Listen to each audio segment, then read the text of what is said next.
and civil war so that no pipeline from Iran into China can go across Pakistani territory. And that is the Jundullah card that the CIA is playing under Obama. At the time of the revolution, everybody said, well, at least Obama is not verbally interfering in Iranian affairs. And this, of course, it means absolutely nothing. The U.S. government is intervening. They are de facto at war with Iran below the threshold of conventional forces. In other words, it's an irregular war. It's a guerrilla war plus political subversion that's being fomented against Iran, and Obama's up to his neck in it. Obama's demagogy in the election campaign was to say Iraq is the bad war, Bush's war, Afghanistan is the good war, the 9/11 justified war, and therefore Obama would escalate that. So he's delivering what he said. It's interesting that the left liberals, the people who were most upset about Iraq and Afghanistan, were simply incapable of hearing what Obama said repeatedly. He demanded the escalation of Afghanistan and unilateral attacks on Pakistani territory to pursue, quote, terrorists. Now, the real purpose of going into Afghanistan is chaos and confusion in the region. Drive the Taliban out of Afghanistan and into Pakistan, where they can wage war, civil war, against the central government in Islamabad. And this has largely happened. The Swat Valley and South Waziristan are two areas where this has happened, and they forced the conventional Pakistani army to take up what amounts to a civil war against the Taliban there. This mainly means the Pushtun people, since that is what most of the Taliban are. But it also then extends the fact that Pashtunistan, Baluchistan, and other Afghan regions also spill over into Pakistan and Iran. Now, General McChrystal is a practitioner of torture. He is a guy who set up torture chambers and torture stations across Iraq. He's probably the guy who invented Al-Qaeda in Iraq. It was an absolute propaganda necessity for the U.S. that Al-Qaeda be present in Iraq. And it looks like he organized this character Zarqawi, a well-known patsy, to come out of his Ansar-protected enclave where the U.S. was shielding him and pledge fealty and loyalty to Osama bin Laden and declare himself a member of Al-Qaeda. That also is the key to creating a civil war, because the main thing that Zarqawi did was to kill Shiites and other Iranians. It was not targeting the U.S. at all. So this is the handiwork of McChrystal. When he was nominated, the New York Times said, is this a good choice? Isn't he pretty heavily implicated in torture and God knows what else? But he's Obama's hand-picked general. There's a secret report by McChrystal. Nobody knows how much he's demanding in terms of additional forces. Some say 40,000 more. Some say 60,000 more. Some say 80,000 more. So you would then get the U.S. invading force in Afghanistan up to 100,000, 120,000, 140,000.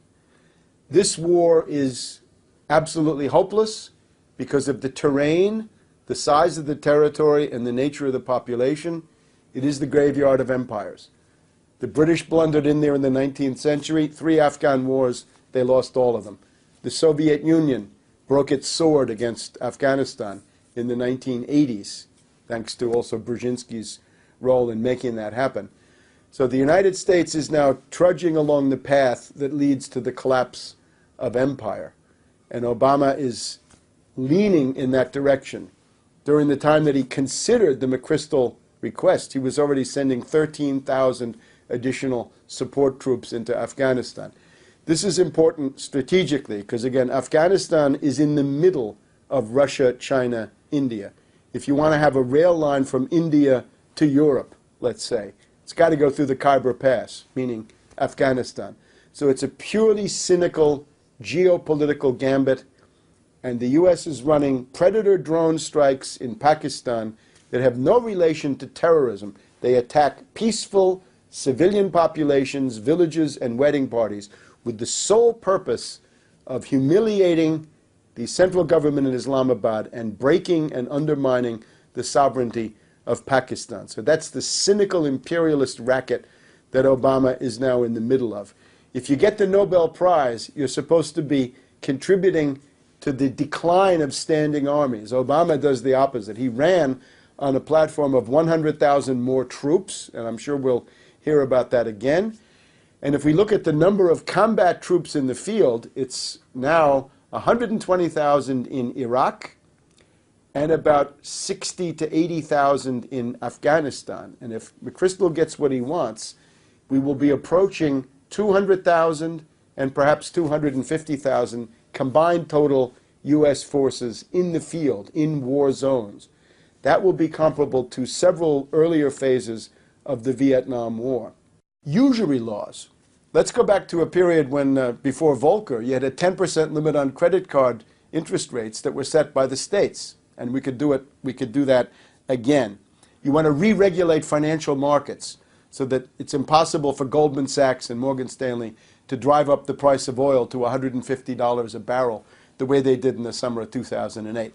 So with those types of measures, you've stopped speculation or discouraged it, and you've diminished this tremendous weight of zombie banks, because a lot of the zombie banks would be put through liquidation and their derivatives would simply be written off. Then you need to nationalize the Federal Reserve. You've got to get control of the process of creating credit.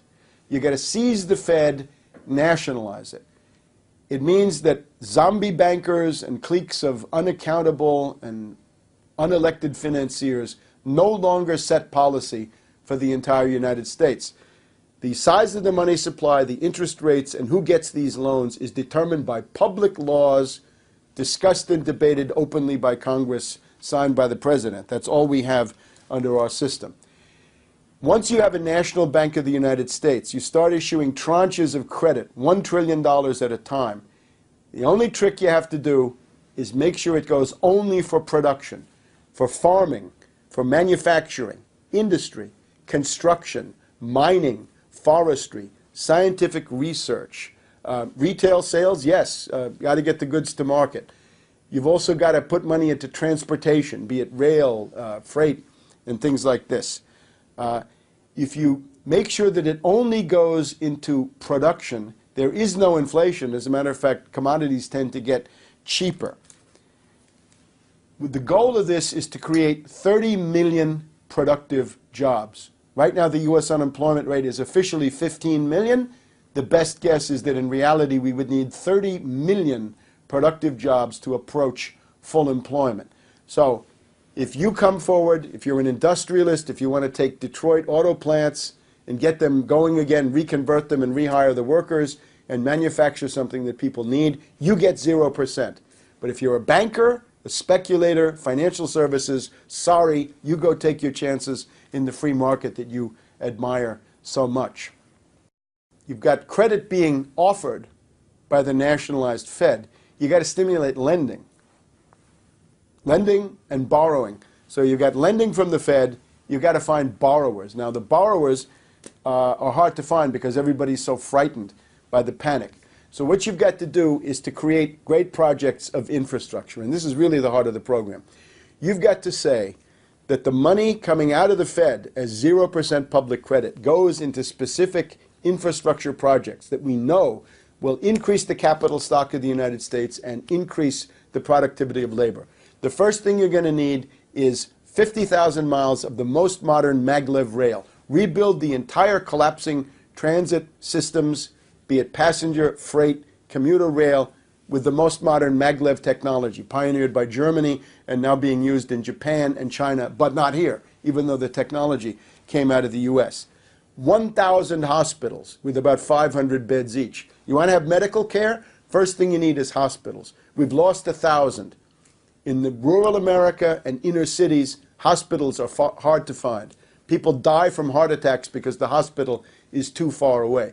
Build 1,000 of the most modern hospitals, and you will get up to what was considered the minimum rate in the Hill-Burton law of 1946. It said we should aim at 4.5 hospital beds per 1,000 population. Right now we're at 3.2, so we ought to build those hospital beds.